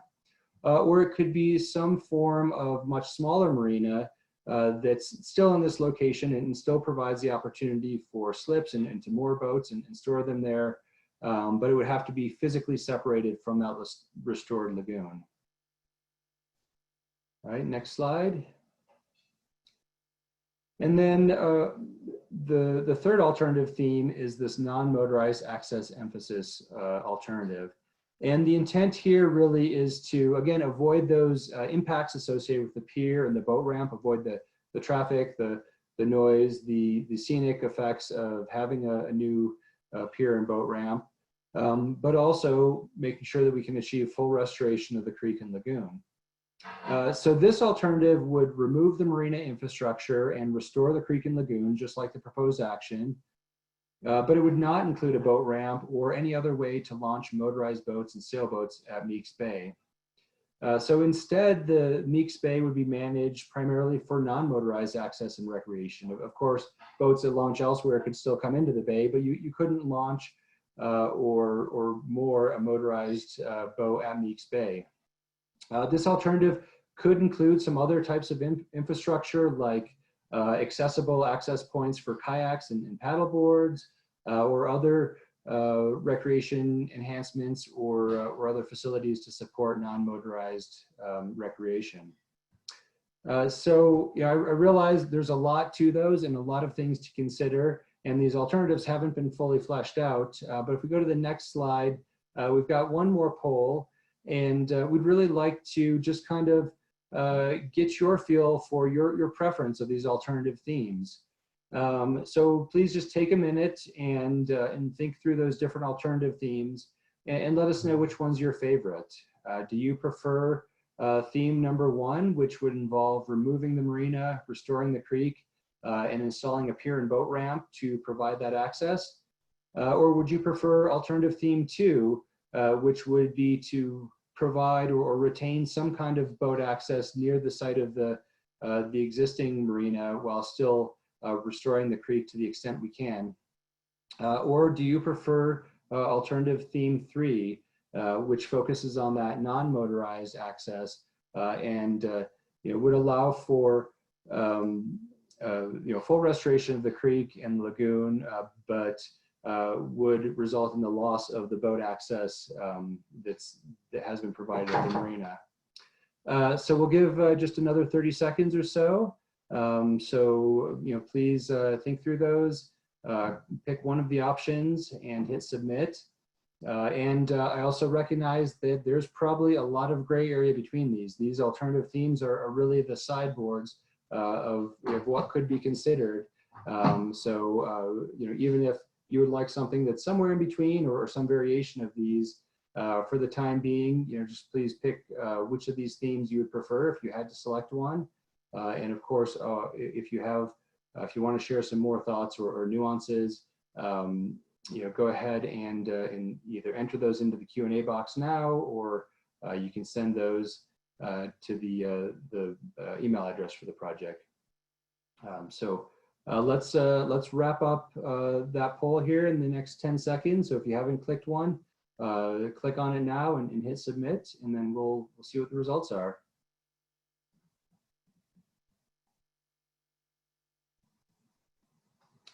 And again, this is not a scientific poll, just trying to get a pulse for the group here.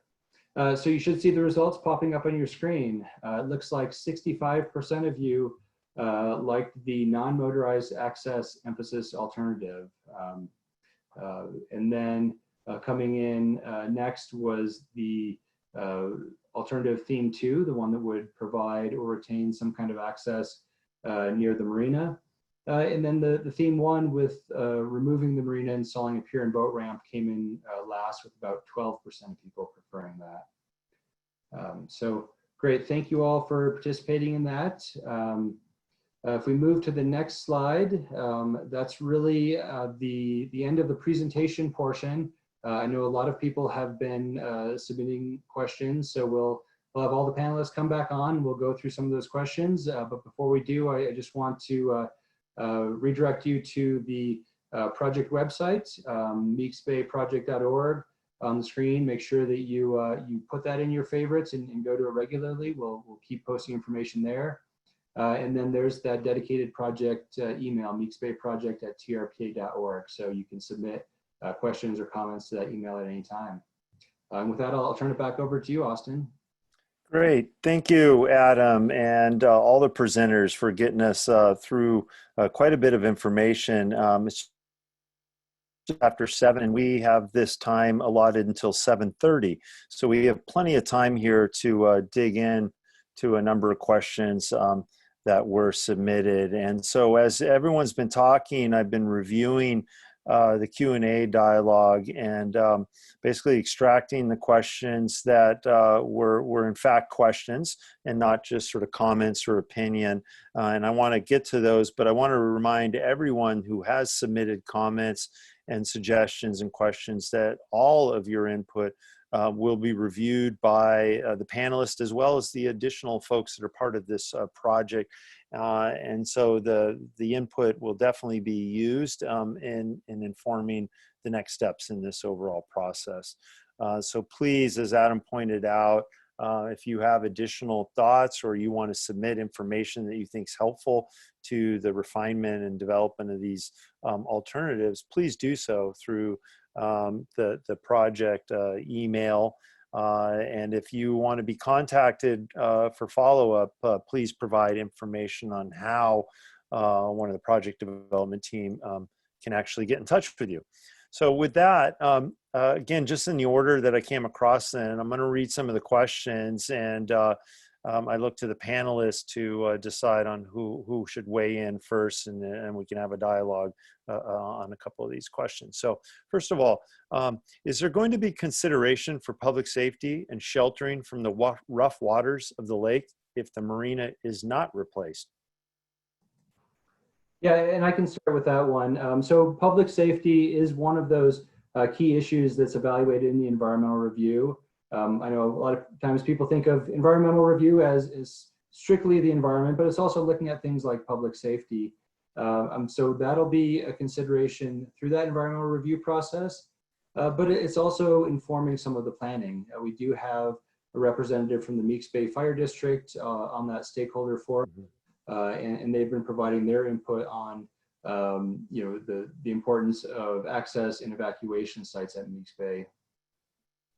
Okay. Anyone care to add into that? Okay. Okay, next question. Has any thought been given to comparing the cost of restoring the marina to facilitate both a sustainable marina and ecosystem by dredging the marina to allow for removal of the invasive species as compared to changing the shoreline to accommodate a pier and new boat ramp and removal or reconfigurement of the current camping area?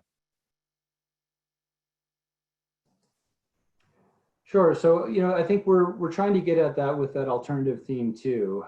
As I mentioned, it's really just not possible to kind of put the marina back the way it was and still meet the project objectives for restoration. And that's because the naturally functioning lagoon would be, very shallow, would have emergent wetland vegetation, and it would be variable. The mouth historically, as Ashley mentioned, would change from place to place. If you've been down to Pope Beach or the Upper Truckee Marsh, you'll see how the channel actually moves from place to place over time. And so it's just not possible to restore that with the marina that was there before.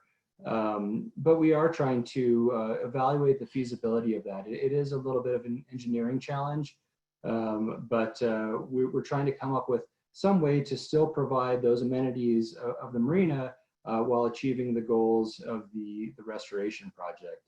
It is a challenge, the space there is limited, but we're actively looking into that and trying to evaluate the feasibility of some form of marina along with the restoration.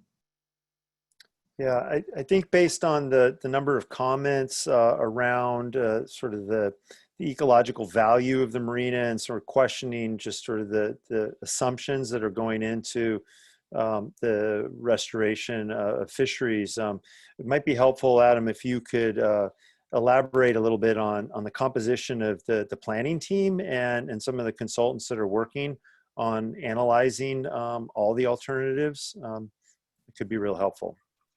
Yeah, sure. And, you've got a handful of us here as panelists, but we're not, the whole slate of technical experts weighing in on this.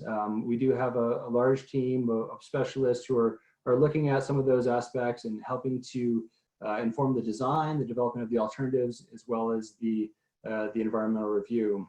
In fact, I was out there just last week with the project geomorphologist, and that's a scientist that specializes in the function of creeks and rivers and other water bodies.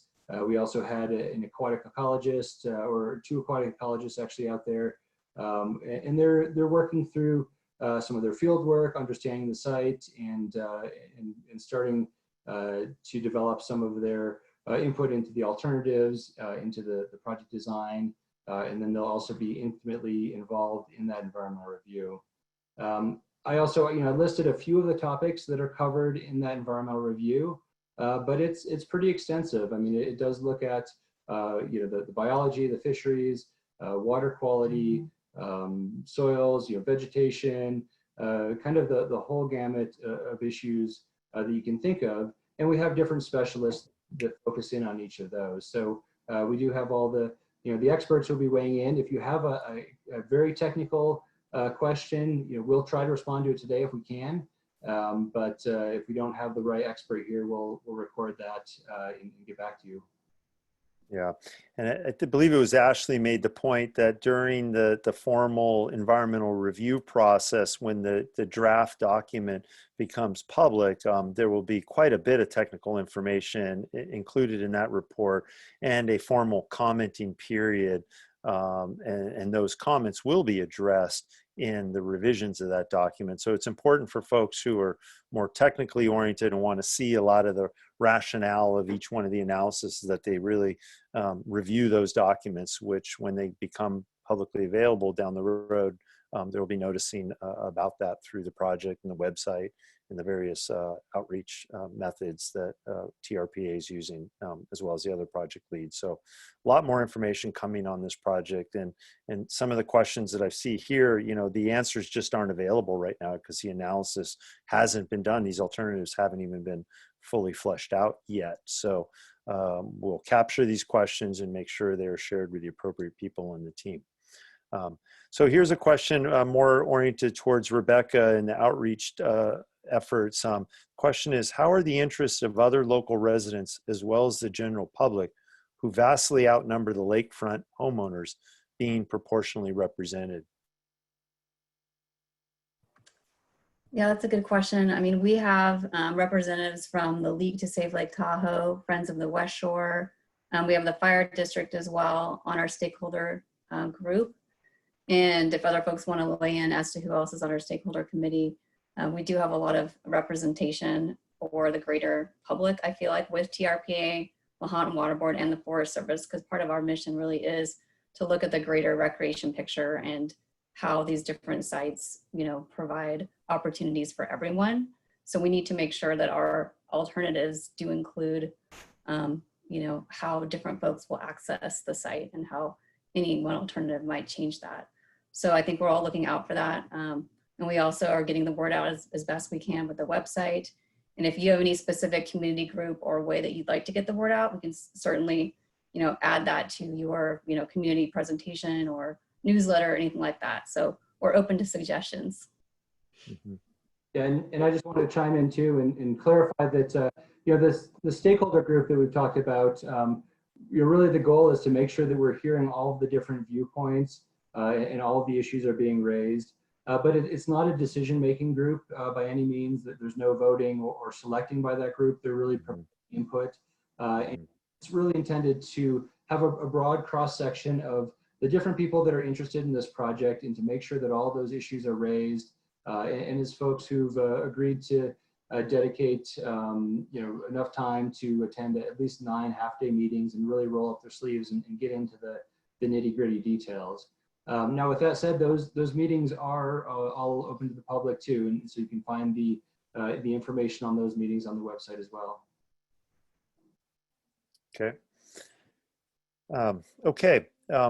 A question regarding sort of the increased visitation to Lake Tahoe and Meeks Bay, and the questioner asks, how is this project going to address the increased demand while they seem to perceive that there's going to be a reduction in parking and camping produced as part of this project. So thoughts on how that's being addressed and evaluated? I can take that one, Austin. Thank you, Ashley.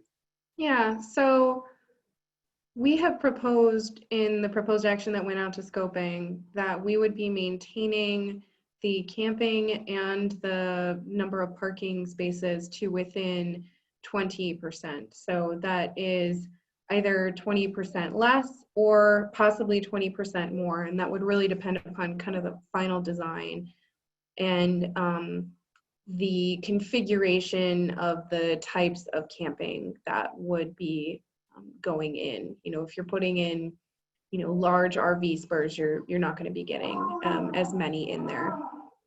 And as far as the overall demand or increased visitation under this project is not, there's not a goal of this project to increase visitation or demand for, you know, the resort or the campground. So, you know, we had proposed some things in the proposed action, like the pier and the boat ramp, that were essentially sort of a replacement for the marina activities. And we would not be entertaining any type of proposal that significantly, you know, alters the opportunity available at either the resort or the campground to either, you know, completely remove an activity, as an example, like, you know, take out the campground altogether, or to propose some type of activity that would significantly, you know, change the amount of visitation and, you know, number of people, et cetera, using that area. Okay. There's a number of questions or sort of comments that lead to a question around how potential increase to health hazards may be evaluated as part of this project. And I'm sort of paraphrasing a number of comments here around taking a marina out and possibly causing a marshy wetland that will harbor mosquitoes and other bugs. And how does the analysis sort of look into these issues and related sort of health concerns that might be associated with them? Sure. So we have a lot of other proxies for this type of a project around the basin. We have lots and lots of recreation sites, as well as residential areas that are in, or excuse me, next to or, you know, around these types of barrier beach systems. You know, examples being other campgrounds, you know, here in the basin, the day use sites like Pope Beach was mentioned, Taylor, Talac. Fallen Leaf Campground is not adjacent to a lagoon, but is adjacent to a wet area. So we have good proxies to be able to understand what those impacts are, as well as then if we are really identifying that there is, you know, a significant concern, we would then, you know, seek out the relevant experts who can give us, you know, good information about what those effects would be. But I will just say that, you know, we would not be anticipating that, you know, a lagoon type ecosystem would be causing a public health threat. Okay. Adam, did you want to add anything there? I saw that you were just about to. Oh, I think Ashley covered it, but I'll just reiterate that, you know, those public health concerns will be evaluated through the environmental review, and we'll look at those proxies and look at the science to determine whether there is any kind of public health concern. Okay, great. Rebecca, here's a question again around participation and curiosity as to the role the Washoe tribe is playing and in the process. Sure. I might pass this off to Ashley, but just to let everyone know that we do have the Washoe tribe participating in our stakeholder forum. And I know they've been a partner as the managers of the resort at the site, working with the Forest Service closely on developing the original proposal. And then we certainly have them meeting with us to discuss, how this project would affect any of their traditional practices in the area and, what their concerns are. So we've been working with them throughout the process. Ashley, would you like to add anything from our recent conversations? Just that we have sort of this dual relationship with the Washoe tribe in this particular instance. Their role as the permittee, as well as then we have essentially the nation to nation relationship from the federal government to their tribal government. And we have been making sure at sort of each step along the way that the tribe is apprised of, sort of what the proposals are, and just making sure that anything that is proposed is something that sort of all parties could live with. I think that as a general statement, the Washoe tribe is very supportive of the restoration efforts. Mm-hmm. Okay, thank you. Here's a very specific question, more technical in nature, but let's see what you guys think on this. How will aquatic invasive species be treated, and what measures will be taken to ensure that aquatic invasive species don't spread further into the lake during whatever treatments might be used at Meeks Creek? Sure, I can start that one off. So actually right now, if you go out there, there is a bottom barrier treatment that's in place. So if you look at the lagoon where the marina used to be, the marina slips have been removed, and there are these barriers on the bottom of the lagoon area. And the intent is to really smother those aquatic invasive species to help control them. But it's a good point because, really when you're getting in there and doing restoration, it involves moving earth, moving stuff around, and it really has a potential to spread those aquatic invasive species, if they are present. So the first step is what's happening now to try to control and minimize the amount of aquatic invasive species in there before there's any kind of restoration activity.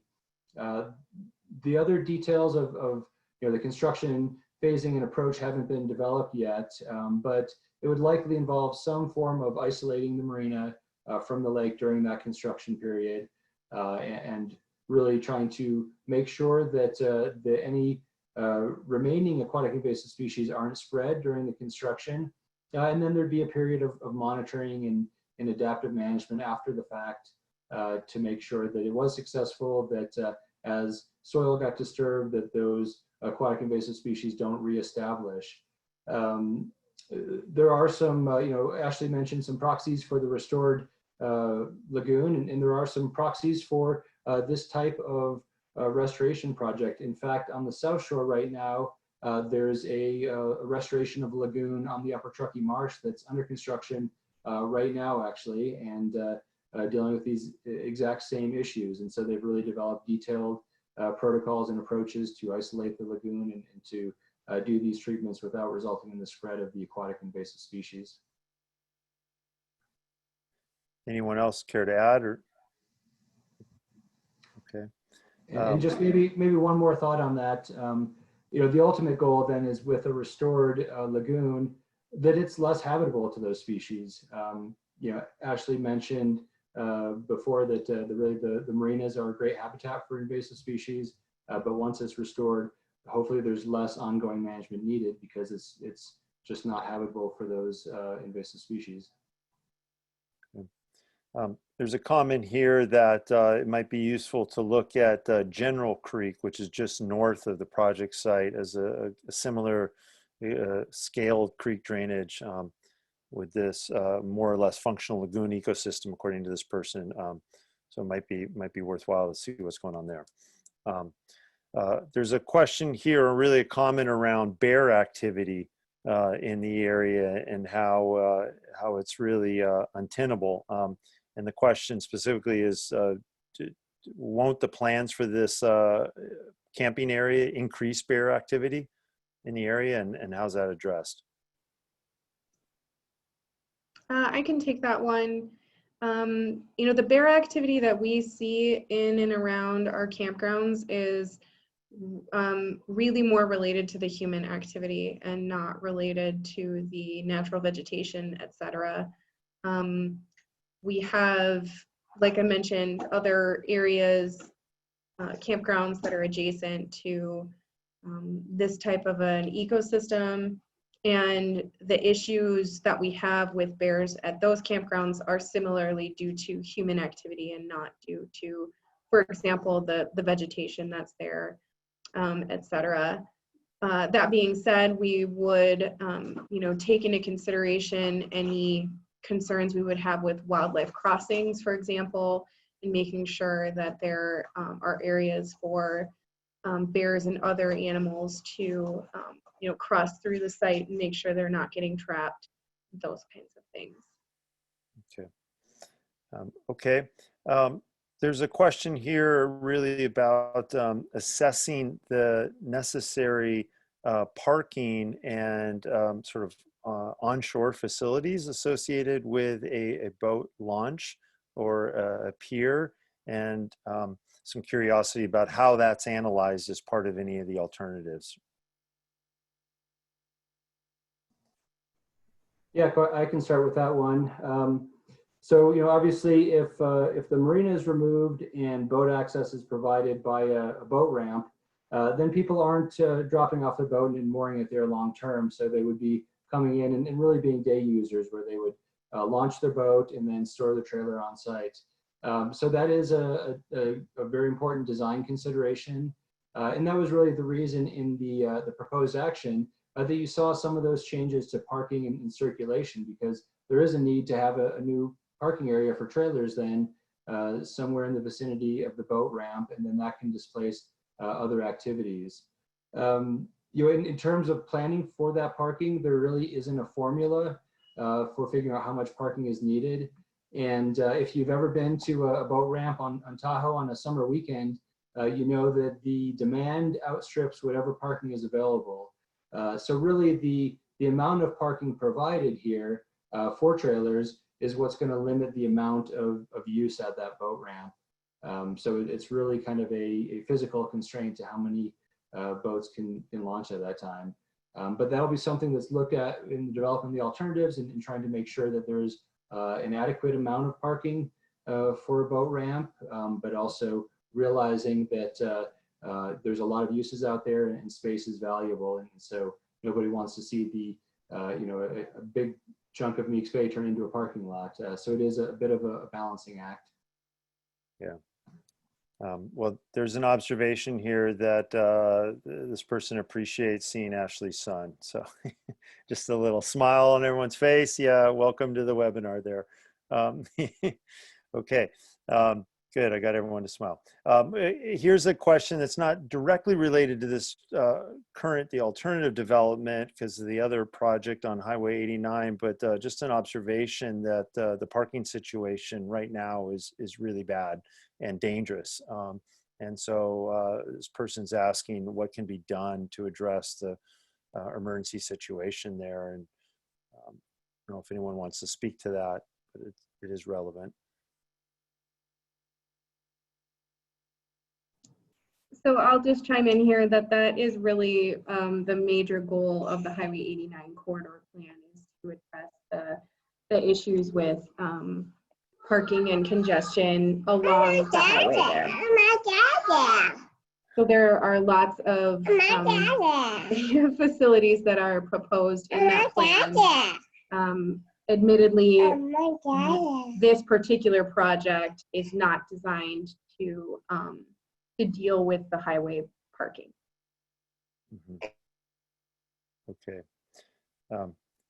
All right. Well, we have just a few minutes left here before we wrap up, and we want to take 1 minute at the end to share the input that was received to the question we started this session with. So got time for 1 or 2 more questions, and I apologize, the way that Zoom here is recording people's Q&A, it's not sequential, so there I'm looking to the numbers when they pop up, and I have to scroll through to see if there's a specific new question added. If anyone has the last question that they feel like the presentations and the discussion hasn't addressed, please submit it in the Q&A dialogue now, and we'll get to it.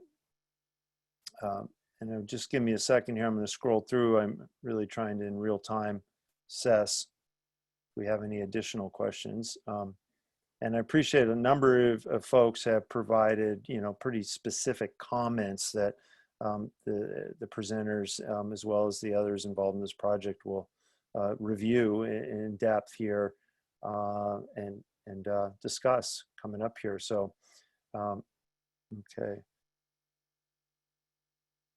So here's one question. Can we assume that at some point in the future, if a pier and a ramp are allowed, that there would also be a gas station or some other way to provide fuel to boats?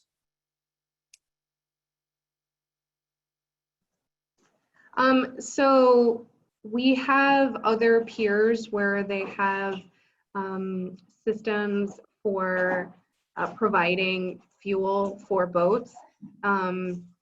We would not be entertaining like a tank, underground tank type of a system, but there are a couple of different options that we have at some of our different resorts that we would be considering for fueling of vehicles. Mm-hmm. So here's a broad question that's been asked in a couple different ways about what is sustainable recreation? And what forms of recreation are really being pursued through this project?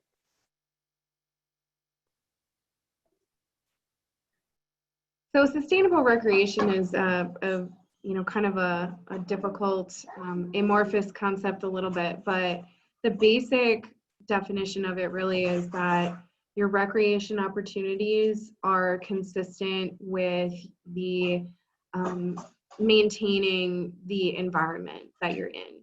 So an example on a broad scale that I could give that I think most folks are sort of familiar with right now is that you could say the level of visitation and current use and parking along the highway in this Highway 89 corridor here is not, we would not consider that sustainable recreation.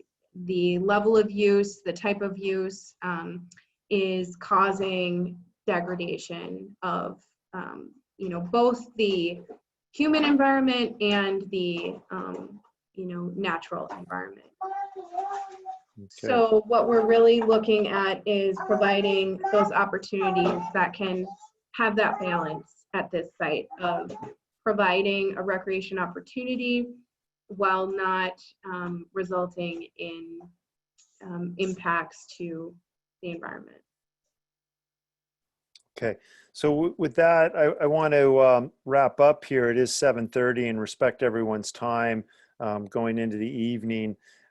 There's a number of comments that, again, we don't have time here to dig into this evening, but we will share them with the rest of the team. One comment I do want to call attention to, Julie Hutchinson, who is a member of the Stakeholder Forum, has offered that if individual property owners want to contact her and provide any input, that she is more than happy to represent and speak during the Stakeholder Forum on those issues. And folks can reach her at her email, which I'll just state here and then we'll wrap up, juliehutch3182@aol.com. So with that, I want to thank all the presenters, and we'll take a look here real quickly, and those of you who want to check out can do so, and you can see what 1 to 3 words came to mind when you think of Meeks Bay. We posed this question, and 23 of the participants this evening responded, and this application summarized those responses here. And so the bigger words mean that more than one person actually used the same word, and so it's highlighting the more represented words. So thank you all for coming out tonight. Again, this is the first public workshop of the Meeks Bay Restoration Project. There will be additional public workshops, as well as plenty of opportunities to weigh in. I encourage everyone to go to the Meeks Bay Project website. And if you are not on the mailing list, to send an email to the project. So we have your contact info, or add it in here to the Q&A dialogue before you check out this evening. And with that, we'll wrap up and look forward to sharing updates on this project through the website and through the mailing list. So thank you all for your time this evening and your attention to this important project. And so with that, we'll close up here, and we'll stay on just for another couple minutes in case anyone wants to add their contact info if they haven't already done so, or needs to use the Q&A to present any other information to us. So I'll stick around for 2 more minutes. So with that, we'll officially close out the meeting, and thank you all and have a good evening.